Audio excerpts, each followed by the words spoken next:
You think you know the story of Ethelred the Golden, don't you? The shining hero who united the seven kingdoms, who wielded the sword of dawn against the armies of darkness, who died gloriously at the Battle of Crimson Fields, saving 10,000 innocent lives from my terrible wrath. The poets sing of his courage, the chroniclers record his noble deeds, the priests hold him up as the perfect example of mortal virtue triumphing over immortal evil. They paint me as the monster in their tale Malachar, the Shadower, the Dark Lord who sought to plunge the world into eternal night, who commanded legions of the damned and delighted in the suffering of the innocent. But I am here, in these final moments before the last of my power fades forever, to tell you the truth that will shatter every song ever sung about your precious hero.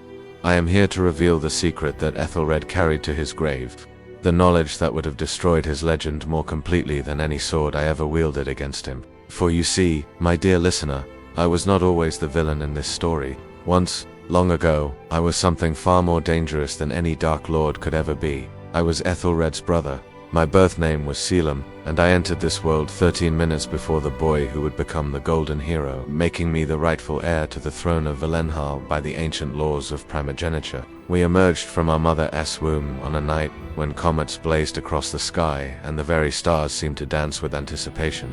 The court astrologers declared it an omen of greatness, proclaiming that the royal twins would reshape the world itself. They were more correct than they could have imagined, though not in the way they intended. For the first 16 years of our lives, we were inseparable, Ethelred and Selim, the twin princes of Valenhill, destined for greatness and glory. We trained together under the same weapons masters, studied together under the same tutors, shared the same dreams of knightly adventure and heroic deeds.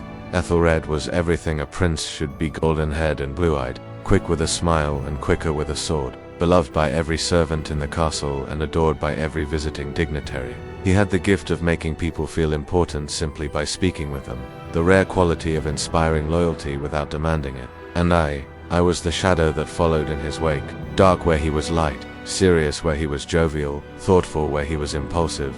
I learned faster than he did, read more extensively, understood the complexities of statecraft and warfare with an intuitive grasp that our tutors praised as remarkable. But none of that mattered, because Ethelred had something I could never possess: the love of our people. When he walked through the capital, children ran to greet him. When he spoke in council, lords nodded approvingly. When he smiled, the whole world seemed brighter. I told myself it didn't matter. I was the elder brother, the heir, the future king. When our father died, the crown would pass to me regardless of who was more beloved. I would rule with wisdom and justice, and in time the people would come to appreciate my more thoughtful approach to leadership. Ethelred would be my right hand, my champion, my most trusted advisor. Together we would usher in a golden age for our kingdom, but fate, as always, had other plans. The revelation came on the eve of our 17th birthday, when our father, King Aldric the Just, called us both to his private chambers. I remember every detail of that night, the way the firelight danced across the walls, the smell of parchment and ink from his desk, the weight of unspoken words hanging in the air like a physical presence. Our father looked older than his years, worn down by some burden he had carried in secret, and when he spoke, his voice trembled with emotion I had never heard from him before. "My sons," he said, and the words seemed to cost him great effort. "There is something you must know about your birth, something I have hidden from you these 17 years. The astrologers spoke truly when they said your coming would reshape the world, but they did not understand the true nature of the prophecy they witnessed." He moved to an ancient chest that had always sat in the corner of his chamber, one I had noticed but never questioned. From within he drew forth a scroll so old that it seemed to crackle with age, covered in writing that hurt the eyes to look upon directly. When he unrolled it, symbols blazed with their own inner light, and the air itself seemed to grow heavy with power. "This," our father said, his voice barely above a whisper, "is the prophecy of the sundered crown, written by the oracle of the first days, before she retreated to the realm beyond death. It speaks of twin sons born to the house of Valenhell in the year when comets dance and stars align. It tells of a choice that will determine not just the fate of our kingdom, but the future of light and darkness in the world. The words of the prophecy are burned into my memory, each syllable a brand upon my soul. Asterisk, when twin flames are kindled in royal blood, when starfire crowns the night of birth, one shall walk the path of gold and glory, champion of light, beloved of earth. One shall tread the road of shadow deep, bearer of burdens, keeper of night, and between them shall the world's fate hang. In the balance of darkness and light, choose well, O sons of the dying king. For in your choosing lies the key. The crown may rest on either brow, but only one shall ruler be. Yet know this truth, carved deep in stone, the hero needs his villain's role. For light means nothing without dark, and good requires an evil soul. One must fall that one may rise, one must sin that one stay pure, one must bear the people's hate that one may their love endure. I stared at the blazing words, my mind reeling with their implications. Our father continued, his voice growing stronger as he revealed the secret he had carried for so long. The prophecy is clear, he said. One of you is destined to be remembered as the greatest hero in the kingdom's history. The other ... He paused, and when he looked at me, I saw something in his eyes that chilled my blood. The other must become the villain that makes heroism possible. Light cannot exist without shadow, good cannot triumph without evil to conquer. The cosmic balance demands both roles be filled. But Father Ethelred said, and even then his voice carried the ring of nobility, surely we can find another way. Selim is my brother, my dearest friend. I would never want to see him. The choice is not yours to make, our father interrupted gently. It belongs to Selim alone, for he is the elder, the heir by right of birth. The prophecy places the decision in his hands because he has the most to lose. He may choose to take the crown and walk the golden path, becoming the hero of legend, or he may choose to surrender his birthright and tread the darker road, ensuring that his brother's light shines all the brighter by contrast. I found my voice at last, though it came out as little more than a croak. And if I refuse, if I choose neither path, our father's expression grew grave. Then both paths remain unfulfilled, the balance stays unbalanced, and darkness will consume the world without any light to stand against it. The prophecy is not a suggestion, my son, it is a cosmic imperative. The role of villain must be filled, and if not by you, then by forces far more terrible than anything you could become. The weight of that knowledge settled upon my shoulders like a mountain. I was being asked to choose between becoming a hero and becoming a monster, between claiming my birthright and sacrificing everything I had ever wanted for the sake of cosmic necessity. But the cruelest part was the third option, the knowledge that refusing to choose would doom the world itself. I looked at my brother, saw the pain in his eyes, the desperate hope that I would find some third way that would spare us both from this terrible fate. He would have chosen the villain's path himself if it were possible, would have sacrificed his own goodness to preserve mine. But the prophecy was clear, the choice belonged to the elder brother, and the elder brother alone. I had 3 days to decide. 3 days to choose between the crown I had been born to inherit and the sacrifice that would ensure my brother's glory.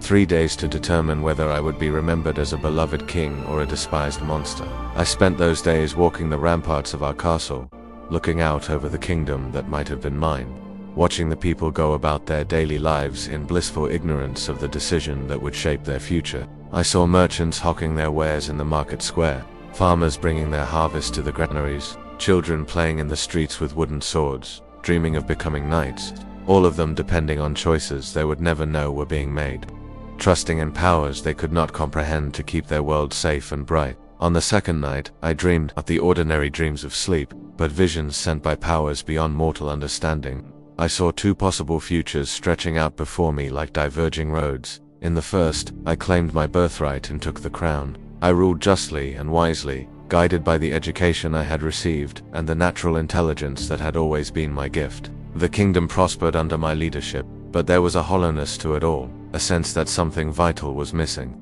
Without a great enemy to face, without darkness to define the light, Ethelred never became the hero he was meant to be. He lived a good life, married well, had children, but he was never anything more than an ordinary prince. And without his heroism to inspire them, the people grew complacent, soft, unprepared for the real darkness that gathered beyond our borders. For in that vision, I saw what our father had warned about, the true enemies that waited in the shadows, ancient powers that had slumbered for centuries, but would soon wake to reclaim the world they had once ruled. Without a hero tempered by conflict, without a people united by struggle, without legends to inspire courage in the darkest hour, these awakening evils would sweep across the land like a plague. Darkness would triumph, not through great battle, but through the simple absence of sufficient light to oppose it.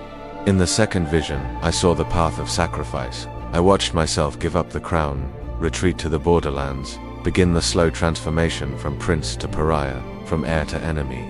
It was painful beyond description, watching myself deliberately cultivate hatred, learning to wield power in ways that would make people fear and despise me. But I also saw the results of that sacrifice, Ethelred growing into the hero he was destined to become. the people rallying around his banner, the kingdom becoming stronger through struggle than it ever could have been through peace. Most importantly, I saw the final battle that would come decades later, when the ancient darkness finally stirred and threatened to devour everything in its path.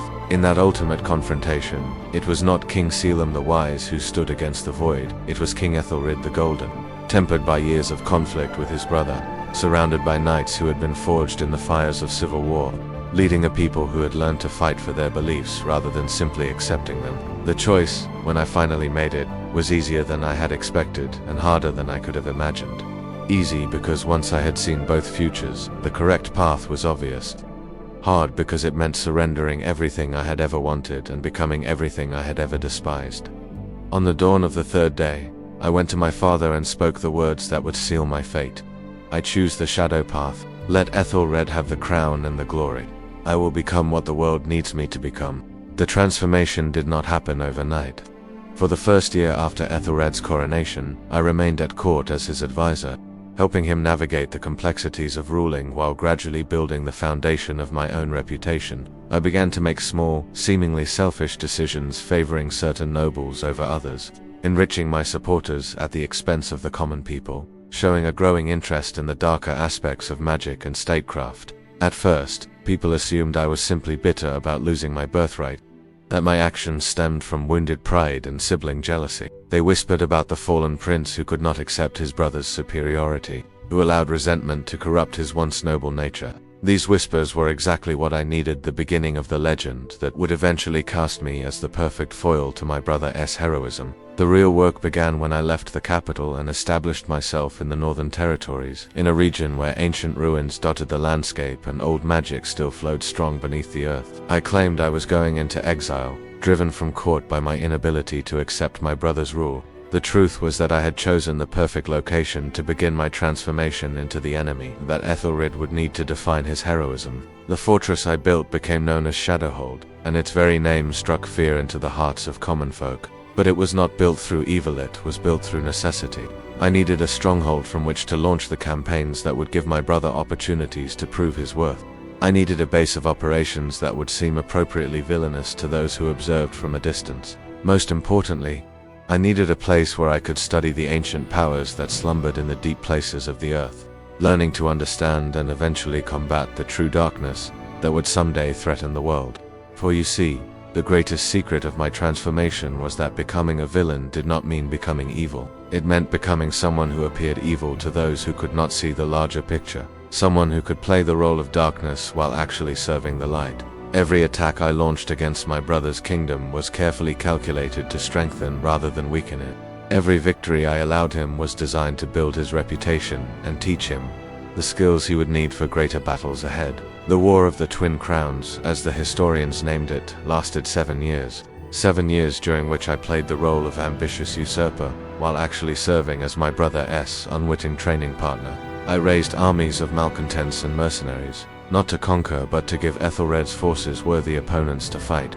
I conquered territory, not to keep it but to provide stages for his inevitable triumphant reconquest. I threatened civilians, not to harm them but to give him opportunities to display the protective instincts that would make him beloved. The hardest part was not the battles themselves, it was the acting. Every time I faced my brother across a battlefield, I had to hide the love I still felt for him beneath a mask of hatred and ambition. When our swords clashed and our eyes met, I had to project malice while feeling only sorrow for the necessity of what I was doing. When he looked at me with pain and confusion, wondering how his beloved brother had fallen so far, I had to respond with sneers and threats, while my heart broke at the gulf that duty had forced between us. There were moments when I almost broke, when the temptation to reveal the truth became nearly overwhelming. During the siege of Whitehaven, when I watched Ethelred rally his troops with a speech that brought tears to my eyes, I came close to throwing down my sword and confessing everything. At the Battle of the Twisted Veil, when I saw him weep over the graves of soldiers who had died fighting my forces, I nearly abandoned my role and begged his forgiveness. But always I remembered the vision I had been shown, the future where real darkness would come, where the world would need a hero tempered by conflict and strengthened by struggle. I remembered that my sacrifice was not just for Ethelred's sake, but for the sake of every person in the kingdom, every child who deserved to grow up in a world protected by a true champion of light. The war taught me many things. But perhaps the most important was how to use power in ways that seemed evil but were actually strategic. I learned to study forbidden magics, not to corrupt myself, but to understand the weapons that future enemies might wield. I forged alliances with dark creatures, not to become like them, but to learn their weaknesses. I delved into ancient texts filled with dangerous knowledge, not to gain power for its own sake, but to prepare for battles that others could not imagine. By the war's end, I had become something unprecedented, a master of shadow magic who remained fundamentally good, a wielder of dark power who used it in service of the light, a villain whose very existence made heroism possible. But the cost of that transformation was higher than I had anticipated. The role I played was not just an act, it was a fundamental reshaping of my identity, a slow erosion of everything I had once been. You see, to convince others that you are evil, you must first convince yourself, at least partially. To wield dark magic effectively, you must allow some darkness into your soul. To command creatures of shadow, you must understand shadow from the inside. The line between becoming a villain and simply playing one proved to be thinner than I had expected, and with each passing year I found it harder to remember where the role ended and my true self began. The final battle of our war was fought at Crimson Fields, and it was there that I gave my brother his greatest victory and myself my greatest defeat. The engagement was meant to be the climactic confrontation that would end our conflict once and for all, the moment when the golden hero would finally triumph over the shadow villain and claim his place in legend. I had spent months preparing for it, gathering my remaining forces for one last assault that would seem powerful enough to threaten the kingdom but was actually designed to fail at precisely the right moment. But as we faced each other across that blood-soaked battlefield, something unexpected happened. I saw in Ethelred's eyes not just the determination of a hero facing his nemesis, but the pain of a brother confronting the corruption of someone he had once loved more than life itself. In that moment, I realized that my sacrifice had cost him as much as it had cost me. In becoming his perfect enemy, I had robbed him of his dearest friend, forced him to live with the guilt of having failed to save someone precious to him. The duel that followed was the most intense battle either of us had ever fought. Not because we were trying to kill each other despite appearances. Neither of us wanted the other dead, but because we were each fighting to prove something. Ethelred was fighting to demonstrate that he was worthy of the crown he had inherited, that he could be the hero his people needed. I was fighting to ensure that his victory would be legendary enough to inspire generations, that his triumph over me would mark him forever as a champion of light. When his blade finally pierced my heart, when I fell to my knees with his sword burning like sunlight in my chest, I felt not pain but relief. Relief that the role was nearly over, that the performance that had consumed my life was finally reaching its conclusion. As my vision darkened and my strength ebbed, I looked up into my brother's face and saw tears streaming down his cheeks. "I know," he whispered, so quietly that only I could hear. "I've always known." Those words hit me harder than any blade could have. My brother, my sweet, noble brother, had understood what I was doing all along. He had known that my villainy was an act, that my attacks were designed to strengthen rather than weaken, that my hatred was really love in disguise. And he had played his part anyway, had become the hero he needed to be while carrying the secret knowledge of what I had sacrificed for his sake. "The darkness is coming," I managed to say as my life force flowed out onto the battlefield. "Real darkness, ancient powers. You'll know them when they wake. Be ready," he nodded, his tears falling like rain upon my face. "I will be, because of what you taught me, because of what you gave up for me.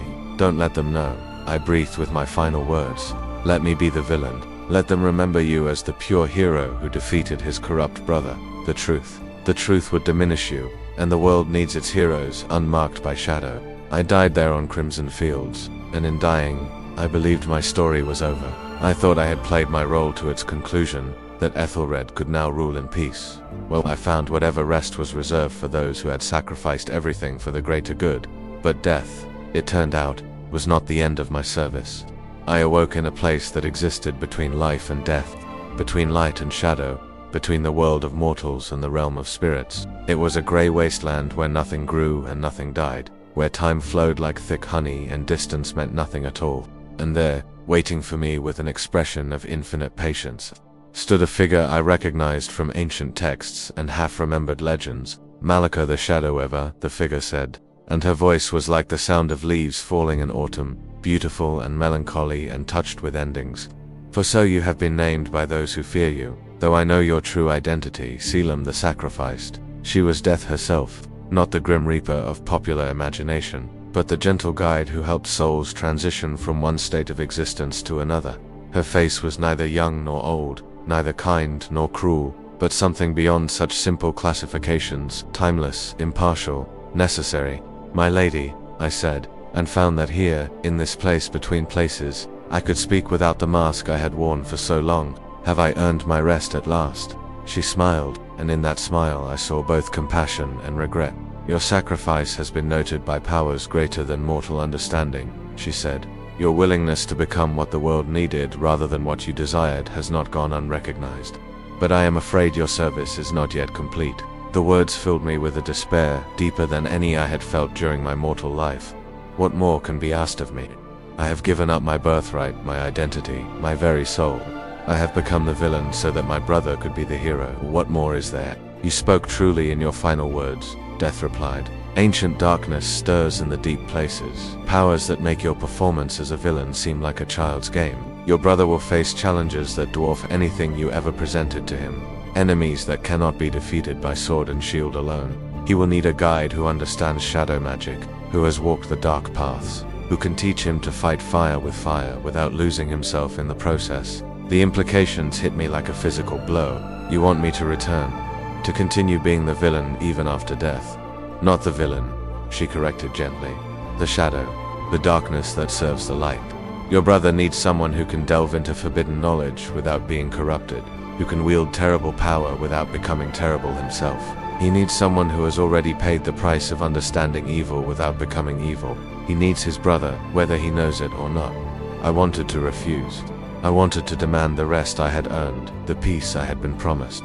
But even as the words formed in my mind, I thought of Ethelred facing true darkness alone, unprepared for enemies that would show no mercy and respect, no rules of honorable combat. I thought of the kingdom we had both served in our different ways, of the people who depended on their golden king to protect them from threats they could not imagine. "How?" I asked, the question torn from my soul. "You will return not as the brother he once knew, but as Malachar the Shadow Weaver, the Dark Lord who died at Crimson Fields. Your identity will be hidden even from yourself much of the time, surfacing only when knowledge or power is needed that only Selim could provide. You will be his secret weapon, his hidden resource, the shadow that helps his light shine brighter. And the cost," Death's expression grew infinitely sad. "The cost is continuation. You will never know rest, never find peace, never be free of the burden of service. You will walk between worlds, belonging fully to neither, remembered by history as a monster while knowing yourself to be something far more complex. And you will do it all while watching your brother live the life that might have been yours, achieve the glory that was your birthright, earn the love that you sacrificed." The choice, when it came down to it, was no choice at all. Just as I had chosen sacrifice over selfishness in life, I chose service over rest in death. The cosmic balance demanded it, the protection of the innocent required it, and my love for Ethelred made it inevitable. "I accept," I said, and in saying those words, I felt my identity as Selim the Sacrificed fade into the deeper background, replaced by the persona of Malachar the Shadow Weaver, the Dark Lord who would serve the light from the shadows. My return to the mortal world was not the dramatic resurrection that legends speak of, no lightning-torn sky or earth-shaking thunder. I simply ... was, first as whispers in dark places, rumors of the Shadow Weaver's return, then as glimpses caught from the corners of eyes, a hooded figure watching from shadows. Finally, as undeniable reality, Malachar had survived his defeat at Crimson Fields, somehow cheated death, and was once again moving in the world. But this time, my role was different. I was no longer the obvious enemy, the rival who challenged Ethelred for his throne. I had become something far more subtle and infinitely more useful, the dark mirror that reflected his light, the shadow that defined his brightness, the necessary evil that made his good seem so pure by comparison. I established new strongholds in places where ancient magic ran deep, began gathering followers who were drawn to power without understanding its true purpose. But unlike my previous war, this was not about conquest or conflict, this was about preparation. I delved into magics that no responsible ruler could study, forged alliances with creatures that no honorable king could acknowledge, learned secrets that no hero could be expected to know. When the first of the ancient ones stirred in their deep sleep, I was ready. When primordial evils began to seep into the world through cracks in reality, I had already prepared countermeasures. When Ethelred faced enemies that could not be defeated through conventional means, I was there in the shadows, providing the forbidden knowledge and dark power needed to combat them. The battles that followed dwarfed anything from our previous war. These were not contests between brothers, not struggles over crowns and kingdoms, but apocalyptic confrontations between the forces of creation and the powers of primal chaos.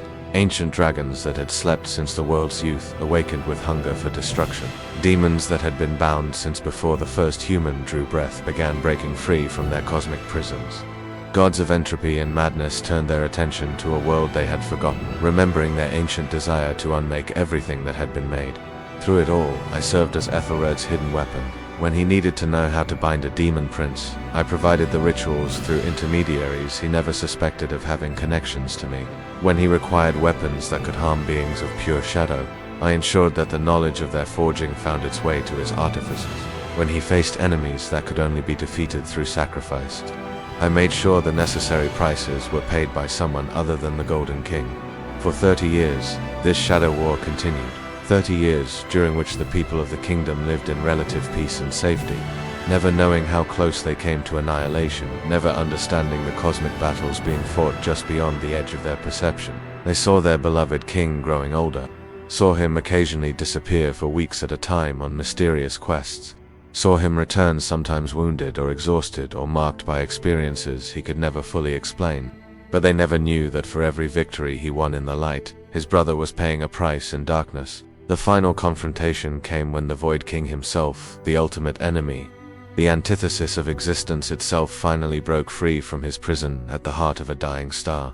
He came not with armies or weapons, but as pure negation, the living embodiment of ending, the force that would reduce all of creation to the blessed emptiness that had existed before the first word was spoken into the darkness. No mortal weapon could harm him, no earthly power could stand against him. He was dissolution itself. The principle that all things must return to nothing, the inevitable entropy that awaited even gods. When he walked, reality unraveled behind him. Where he looked, existence forgot how to exist. The battle lasted 7 days and 7 nights, fought not on any earthly battlefield, but in the spaces between moments, in the gaps between thoughts, in the silence between heartbeats. Ethelred wielded the Sword of Dawn, the ultimate weapon of light and order, while the Void King countered with tendrils of absolute nothingness that could unmake anything they touched. But even the Sword of Dawn was not enough. Even Ethelred's legendary heroism could not stand against the fundamental force of ending. On the 6th day, I watched my brother begin to fade, watched the light start to dim in his eyes, watched the sword waver in his hands as the Void King's power slowly unraveled the very concept of his existence. That was when I made my final choice, the last sacrifice in a life built on sacrifices. I stepped out of the shadows and revealed myself, not as Malachar the Shadow Weaver, but as Selim the Sacrificed. I showed my brother who I truly was. Let him see the love that had motivated every act of apparent villainy. Let him understand that his greatest enemy had always been his most devoted protector. Brother, I said, and in that word was carried all the love and pain and regret of our long separation. One last time, together. The technique I had spent decades preparing, the ultimate fusion of light and shadow, could only be performed by two souls bound by perfect love and perfect trust. It required one to serve as anchor while the other became weapon, one to sacrifice existence while the other channeled power. The Void King could not be defeated, but he could be contained, bound into a prison made from the willing sacrifice of someone who chose existence over nothingness, love over ending. Ethelred understood immediately. We had been born 13 minutes apart, had shared the same womb, the same blood, the same dreams. Even separated by years of necessary deception, we were still connected at the deepest level. When I opened myself to him, offered my essence as fuel for the binding, he accepted without hesitation. The spell we wove together was the most beautiful thing I have ever been part of. Light and shadow dancing in perfect harmony, creation and destruction balanced in cosmic symmetry, love triumphant over the greatest enemy existence had ever known. The Void King raged and fought against the prison we forged around him, but he could not break bonds created through willing sacrifice, could not shatter chains forged from the deepest love. As the binding took hold, as the Void King was drawn into the prison we had made, I felt myself beginning to fade. The spell required more than I had to give, demanded a price that would leave nothing of me behind. But in those final moments, I was not Malachar the Shadow Weaver or Selim the Sacrificed. I was simply a brother, standing beside his brother, saving the world through love. Thank you, Ethelred whispered as I dissolved into light and shadow, for everything. for the crown, for the glory, for becoming what I needed you to become. Thank you for being my darkness so I could be the world's light. I managed to smile as the last of my essence was consumed by the binding spell. Thank you for being worthy of it all. And then I was gone, not to death, but to something beyond death, beyond existence, beyond the very concept of being. I had become part of the prison that held the Void King, part of the eternal barrier between existence and ending. I would never know rest, never find peace, never be free from the burden of guarding against the ultimate enemy, but I would also never be forgotten by the one person whose opinion mattered most to me. The official histories record that Malachar the Shadow Weaver died helping King Ethelred the Golden defeat the Void King, that in his final moments the Dark Lord redeemed himself through sacrifice. They speak of how love conquered hatred, how even the most fallen soul could find redemption, how the bonds of family proved stronger than the corruption of power. They have no idea how true that story is, or how false. I was never fallen, never corrupted, never truly evil at all. I was a brother who loved so deeply that he was willing to become the villain in every story told about the hero he helped create. I was a prince who sacrificed his birthright, his identity, his very existence, not once but repeatedly, because love demanded no less. The world remembers Ethelred the Golden as the greatest hero who ever lived, the shining champion who saved existence itself from the ultimate darkness. They sing songs of his courage, build monuments to his glory, tell tales of his noble deeds that will inspire heroes for generations to come. His legend is perfect, unmarked by shadow, pure as the light he wielded, and that is exactly as it should be. That is what I worked my entire existence to achieve. The world needs its heroes to be heroic, needs its champions to be pure, needs its legends to be inspiring rather than complex. The truth of what I sacrificed, the price I paid to make Ethelred's legend possible, would only diminish the story they need to believe. So I remain here, in this place beyond existence, holding the prison that contains the Void King, standing eternal watch against the ultimate enemy. I am the shadow that defines light, the darkness that makes brightness meaningful, the sacrifice that makes heroism possible. I am the brother who loved so much that he became the villain, and I would make the same choice again without hesitation. For, in the end, love is not about being remembered or rewarded or recognized. Love is about giving everything you have, everything you are, everything you could ever become, for the sake of something greater than yourself. I loved my brother, I loved my kingdom, I loved the very concept of existence itself, and I showed that love by becoming what they needed me to become, regardless of the cost to myself. The poets will never sing of this truth, the chroniclers will never record this version of events. The priests will never speak of the Dark Lord who was really the most devoted servant of light who ever lived, and that is perfectly fine with me, because my reward was never meant to be recognition or gratitude or understanding. My reward is the knowledge that Ethelred lived to be the hero he was destined to become, that the world continues to exist, because of sacrifices made in shadow, that love proved stronger than ending itself.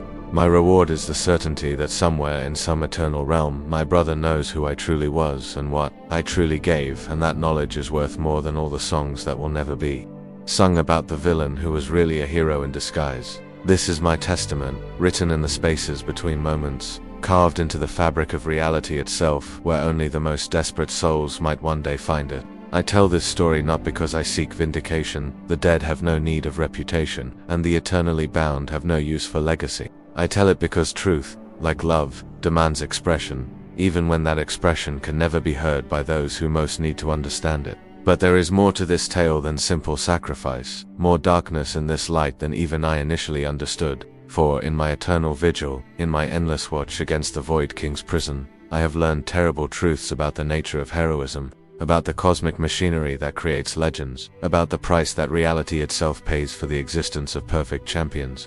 You see, I was not the only one. Across the ages, across the breadth of existence itself, the pattern repeats. Every great hero needs their perfect villain, every champion of light requires their shadow, every legend demands its foil, and always, always, it is love that creates the darkness brothers who sacrifice themselves for brothers, friends who become enemies to forge their companions into something greater, lovers who damn themselves so their beloved can ascend to glory.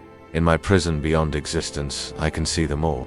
Mordith the Black, who was once called Jonathan the Just, twin brother to Saint Galahad the Pure, he chose corruption so that his brother could choose sanctity, became the enemy that defined his brother's goodness.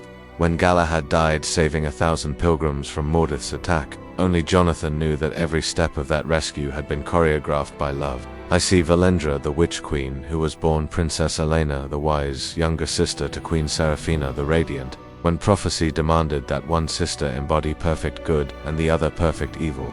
Elena chose shadow so that Seraphina could be the light her people needed. Every plague she unleashed was carefully designed to let her sister play savior. Every curse she cast was meant to give Seraphina opportunities to demonstrate miraculous healing. I see Korath, the Demon King, once known as Marcus the Loyal, best friend and companion to Emperor Aurelius the Divine. When cosmic forces demanded a perfect enemy to forge the perfect ruler, Marcus walked into the abyss and let it consume his appearance while preserving his soul, becoming the monster that his beloved friend could righteously destroy, while secretly ensuring that every battle would strengthen rather than weaken the empire they both served. The pattern is endless, stretching back to the dawn of consciousness and forward to whatever ending awaits us all. Love creates heroes by creating villains. Goodness is defined by the presence of evil, and always, the greatest act of devotion is to become what your beloved must conquer in order to achieve their destiny. But here is the terrible truth I have discovered in my eternal vigil. We were not just volunteers in this cosmic game. We were chosen, selected by forces beyond mortal understanding because we possessed the one quality necessary for perfect villainy, perfect love. Only someone who loves completely can become evil perfectly, can play the villain's role without reservation, while maintaining their essential goodness. The gods, the cosmic forces, the machinery of fate itself, they seek out souls like ours. Brothers and sisters and friends and lovers whose devotion runs so deep that they will sacrifice not just their lives, but their very identities for the sake of those they love. We are cultivated like flowers in some divine garden. Our capacity for love nurtured and strengthened until we become capable of the ultimate sacrifice, becoming the enemy of everything we hold dear. And the cruelest part, the heroes never know. They cannot know, because the knowledge would destroy the very purity that makes their heroism possible.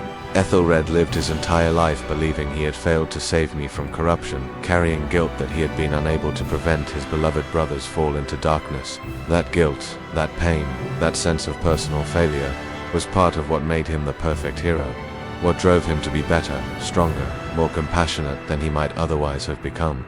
Every tear he shed over my supposed corruption was a tear that made him more human. Every moment he spent wondering where he had failed me was a moment that taught him humility. Every prayer he offered for my redemption was a prayer that deepened his own connection to the divine forces he served. I gave him my crown, my identity, my very existence, but more than that, I gave him the perfect tragedy to shape his character, the ideal enemy to define his goodness, the necessary darkness to make his light meaningful. I became his villain not just in the world's eyes, but in his own heart. And that perceived betrayal was the crucible that forged him into something legendary. This is the secret that the cosmic machinery hides from both hero and villain. The greatest acts of love appear as the greatest betrayals. The deepest devotion manifests as the cruelest abandonment. The most perfect sacrifice looks like the most complete corruption. We who walk the shadow path are not just playing roles, we are rewriting reality itself, ensuring that love triumphs by appearing to let hatred win. But there are costs beyond what I initially understood, prices that extend beyond the individual sacrifice.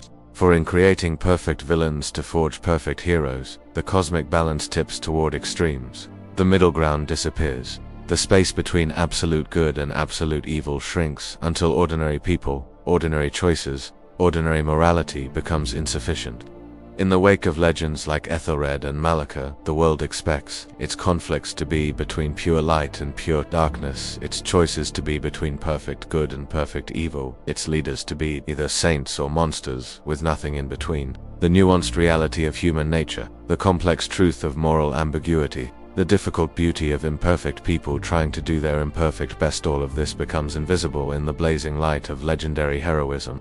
I have watched civilizations rise and fall in the patterns we established, seen societies tear themselves apart, trying to live up to legends that were never meant to be models for ordinary existence. People choose extremes because extremes are all they see in their stories, become saints or sinners because they cannot imagine being simply, beautifully, imperfectly human. The heroes we create through our sacrifice inspire greatness, but they also inspire despair in those who cannot match their impossible standards.